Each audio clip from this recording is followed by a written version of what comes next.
Hey everyone, Dan Johnston here. I'm the Jack of all Ministries, here to help you make it happen. And today I'm going to give you 5 simple tips to help you step up your handyman game.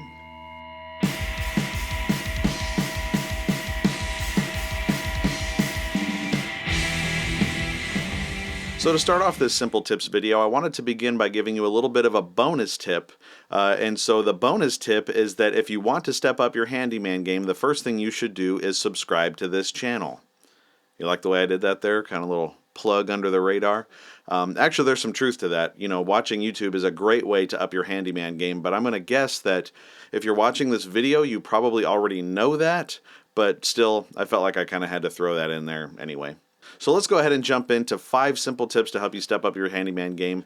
These are not necessarily the best 5 tips or the most important 5 tips or anything like that. These are just 5 things that I noticed really helped me to kind of elevate my game, make me more efficient, help me to be a little bit better at whatever job it was that I was doing, and I figured that it would be helpful for you.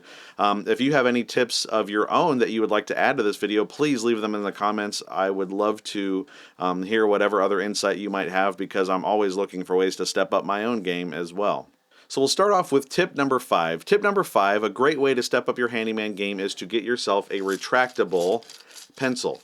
You know, if you're like me, when you're out working on something and you want to mark something, you'll look around, find whatever you can grab to write with, you'll make a mark, you'll mark your cuts, whatever, and then when you're done, you'll just kind of throw the pencil down, stick it in your ear, shove it in your pocket, whatever, and then the next time you need to make a cut, it's like, what the heck did I do with that? And, you know, I got to the point where I just kept, 5, 6, 7 pencils shoved in my pocket at any time, but it was still inevitable that I would still end up, pulling them all out and losing them. And so when I got, one of these for the first time, it was super helpful because it's just a little lanyard. You pop it onto your belt there, and then when you need to write something, you just pull the pencil out, make your mark, let it go, and you don't have to think about it until you need to grab it again, and it's always there waiting for you. Now, one little caveat that I want to throw in there is you want to make sure you get one that's nice and long. This one's pretty decent, kind of trying to show both sides there. It's long enough to where if it's on my belt, I could reach up onto the ceiling and make a mark if I had to. And that's kind of the point, is sometimes, you get too short of a line and it doesn't make the reach. And you may want to get a few of them because, it's just kind of a rubber end here that kind of goes over the pencil, and those will break over time. So it's good to have a couple extras on hand, but really to me, it's something that really makes your life a lot easier because you save precious seconds, even minutes, looking for pencils as you're working. Number 4, get yourself some go bags. This is one that I use, kind of on an everyday basis. It's just a small thing that I keep strapped onto my belt. It has virtually everything that I would need if I'm just doing basic tasks. I got my collection of pencils and pens and stuff still in there. I keep a small level, some pliers. I have screwdrivers in here, one of both kinds, Phillips and flathead. I keep a razor knife with me, of course a tape measure. I even have a little pouch back here for a notebook, which I have never once used, but I have it there anyway. And they're really great to have. I actually, got the idea to actually carry stuff with me. First of all, working in a paper mill, the mechanics would walk around with, a bag, and then, of course, if you need bigger tools for a job, you go get that. But if you're just going out on a call to see what the heck is going on, you could just, keep your small bag with you that has what you need. And really, depending on the job you're doing, your go bag may look different. Our mechanics would probably have more, crescent wrenches, maybe a small ratchet or something like that. And our electricians would have like wire strippers and maybe a multimeter or something like that. So of course you can tailor make it to whatever it is that you find that you need more often. And for me, I have the tools that I tend to grab more often in there. And then I also keep a bucket with me. This was an idea that I got from my old mentor in California when I was an associate pastor. My mentor and I, we were working on a stage, doing whatever kind of set design we were doing or whatever, and he brought in a bucket with him that had one of these little, pocket inserts where you stick it in the bucket and has pockets, pockets all the way around it. You could keep bigger wrenches, hammers, stuff like that in there, and he called it his go bag. He was a cop, so, cops have go bags with whatever you need. If you get a call, you have to run out the door right away. And so I got a bucket that also has general tools I need, but I also have individual buckets. I have one that I keep all my adhesives in. I have one one that I keep my drywall tools in, stuff like that. I also have wheeling bags where the big one I keep all my power tools in if I need to go to a job site or something away from the house or the garage. And then I also have smaller bags, like I have one for plumbing, I have one for flooring, stuff like that. And so it's nice to be able to know if you're going to do something, you just need to grab one bag and go. And you might ask the question, but I work in my workshop all the time, why would I want go bags? Maybe you don't. But the truth is, if there's ever a time where you're not in your workshop and you need to go somewhere else, it's nice to have a way to get it there so you don't just try to grab everything you need as you're going out the door and realize you forgot half the stuff that you needed to have with you. Tip number 3, get yourself an assortment of bits. Specifically, I would recommend getting one of these. This is just an Allen bit. It's a hex bit. You attach it onto your drill, and you can, rather than having to grab, a good old Allen wrench while you're working, you just grab, this bit for your drill, and then you can drill in all the Allen bits that you're using. When I worked for West Elm as an installer, I would be building beds, dressers, whatever, and there are millions and millions and millions of these Allen screws, and there's nothing worse than sitting there with this little wrench trying to fit it in there and twist it over and over and over again. Some of these guys would spend hours building stuff for, floor models, demos in the store. And it's like, man, having a drill is so much easier and so much quicker. Yesterday, my son, he just graduated from high school, and so we got him a new gaming desk for his room. And he was building it, and I went up there and realized that he had put a part on backwards. And I said, son, you put that on backwards. You have to flip it around. And the idea of having to back out all the Allen bolts that he had already put in, he looked like somebody just killed his goldfish or something. It was the worst news he had gotten all day.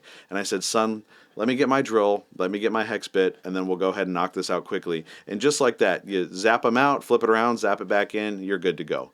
Now, there is a caveat that when you're using a drill with, special bits and stuff like that, you do kind of want to go slow with it, or even like just take it almost down to the end and then finish it by hand so you don't, pull screws out of the wood or something like that. But the reality is that it will save you so much time to have it. And, there's more than just hex bits that you can get. I use one of these. This is just a regular like ratchet type bit where, if you're going to screw in a nut or like a regular bolt, you can just shoot it in with the drill. You don't have to worry about it. But once you get it on your drill, you can just kind of zap it in so much quicker than doing everything by hand all the time. So if you really want to step up your game and save time, get as many attachments for your drill as you possibly can. Tip number 2, get yourself 2 drills. Now, you might think, why would I ever need 2 drills? Well, the reason why is because oftentimes you have to change bits as you're going, and that can be a hassle. Now, a lot of us will just have a regular drill like this with a chuck where you just kind of back it out and pull the bit out and put it back in and tighten it down like that, which takes a little bit of time. And for this kind, this is an impact drill. Basically, you just pull this little release, pop the bit out, and then you just pop a new one in, and it's ready to go. And so it's nice to have 2 different styles if you're using 2 different bits, but really the way that this really will help you out is if you're like doing stuff with drywall anchors where you need to actually use a drill bit to make the hole, and then you can use this to actually put the screw into the anchor. Use the Phillips bit for that. So you can just go back and forth with 2 drills instead of switching bits out all the time. So it's nice to have 2 ready to go. It's also good if your other drill is a hammer drill. This one is not. I thought I grabbed my hammer drill, but I didn't. But basically a hammer drill has an extra feature to it to where instead of just spinning to drill into the wall, it also has a little hammer which taps it into the wall at the same time, and you can use that for concrete or brick or whatever the case, something like that. And that's nice to have if you're going to use tapcons, where you could just drill a hole and then use your Phillips to drill the tapcon into the concrete, and you have 2 ready to go, and you don't have to sit there going back and forth from bit to bit, especially when you're working in brick, concrete, when your bit can get really, really hot. And the nice thing is that, nowadays in most stores, if you can go buy a combo pack that usually has 2 drills in it already. So this might be something that you bought because you had a good deal, but it's like, why do I need 2 drills? Well, now you can use it to your advantage by letting one do one job, letting the other one do the other, and keep yourself nice and efficient as you're working. And the number 1 tip I can give you in order to make you a better handyman is to get battery-powered everything.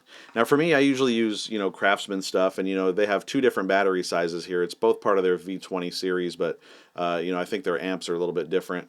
But basically, you use these batteries, you pop it into, whatever tool that you want to use, and then it's ready to go. There's nothing worse than getting to a job site, in my opinion, and having to deal with where you're going to get power from, running extension cords, bringing in an air compressor, fumbling with the hose and all that kind of stuff. That stuff is just such a hassle. It's so much easier to have something where you just drop in a battery and then you go do whatever you want to do. Now, most of my tools are CRAFTSMAN, but I have some tools that where CRAFTSMAN didn't make whatever tool it was that I wanted to get a battery version of. For instance, I have a framing gun, which is a Hitachi model. I also have a hand router, which is a rigid because CRAFTSMAN doesn't make that. But for the most part, I try to get all CRAFTSMAN because I think I have, 3 of the big boys and 4 of the little ones or something like that. So having, a bunch of batteries ready to go, I could just grab whatever tool with the same battery, switch them out, and then be ready to go. And the truth is, they make so many battery-powered tools now, it's insane. They make tools that use batteries that I would never think you could ever use. The other day I was helping my dad out. I was doing some work at their house. I hung some drywall and did some countertops and cabinets and stuff like that for him. And I didn't bring a drill with me, and my dad brought out his old drill with the big tank battery that pops in the bottom, And, I drilled something and it lasted for about 10 seconds, and he was like, well, I don't know why it's not working. I mean, it's been on the charger. It's like, I don't know, Dad, maybe because it's the 21st century now, and we use batteries that are lithium ion that will last forever, that are really powerful, and you can make almost any tool a battery tool nowadays. My chop saw is a battery tool. I bought it because I thought it would be nice to have a miter saw that I could just carry with me and use for small projects. And the reality is, when I bought it, I realized that after I got it, I didn't use my big Cobalt chop saw for 2 years, and I thought, well, I'm just going to sell that thing and just keep my CRAFTSMAN battery one because that's the one I use all the time. I mean, shop vacs. I saw today that they have a battery-powered pressure washer that you do have to hook up to your water hose, but the battery power increases the pressure by 5 times. Like I said, routers, circular saws, jigsaws, sawzalls, all sorts of tools that are out there, radios, fans, flashlights. I mean, the lines are limitless for what they can do with batteries now, and as they develop the technology, I would only imagine that we'll probably have a battery-powered table saw someday if that doesn't already exist.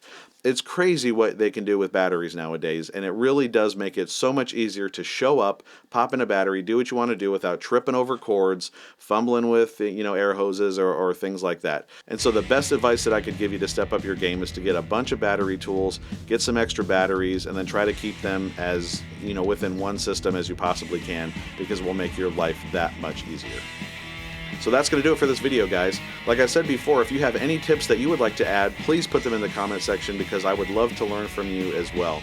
If you found this video to be helpful, I'd appreciate it if you consider liking this video and subscribing to my channel, because this is the kind of stuff that I love to tackle. And with that, I hope you have a great day, and I will see you on the next video.